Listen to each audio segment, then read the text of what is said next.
وأراقب الرحمن جل جلاله।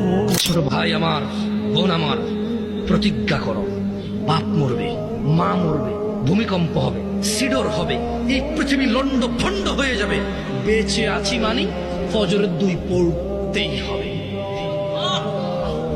বেঁচে আছি মানে জোহর, আসর, মাগরিব, ইশা পড়তেই হবে। একটু আগে সিগারেট খেয়েছি, একটু পরে আজান হয়েছে নামাজ পড়তে হবে। একটু আগে পর্নোগ্রাফি, উলঙ্গ সিনেমা দেখেছি, একটু পরে আজান হয়েছে, নামাজ পড়তেই হবে। ঘুমের মধ্যে কাপড় চোপড় নষ্ট হয়েছে, মা জানে, বাপ জানে, ভাবি জানে, বোন জানে, সবাই জানে। এখন গোসল করলে সবাই বুঝবে কেন গোসল করছো। সবাই বুঝলে বুঝুক, না বুঝলে নাই। আর বুঝলেই কি না বুঝলেই কি, আমার কাপড় নষ্ট হয়েছে, গোসল আমার ফরজ হয়েছে, আমি গোসল করবো, নামাজ পড়ব।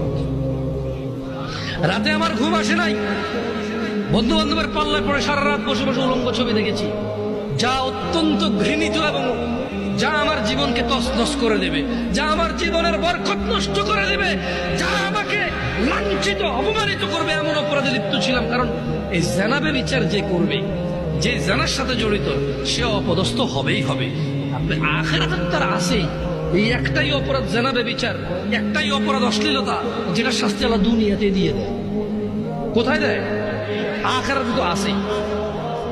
সারা রাত উলঙ্গ ছবি দেখেছো, দেখে নিজের জামা কাপড় নষ্ট করেছো, অপবিত্র করেছো নিজেকে, অসুবিধা নাই।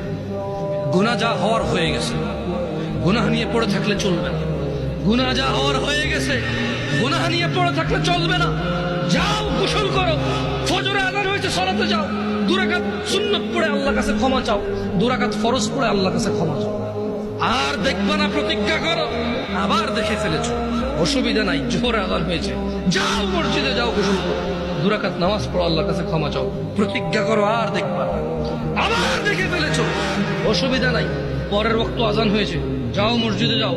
কারণ মনে রাখবা, সকল অপরাধ গুনাহ, নামাজ যদি ছুটে যায় কুফরিয়া শিরকি হয়ে যাবে, ছাড়া যাবে না নামাজ। আমি কি বুঝাইতে পেরেছি?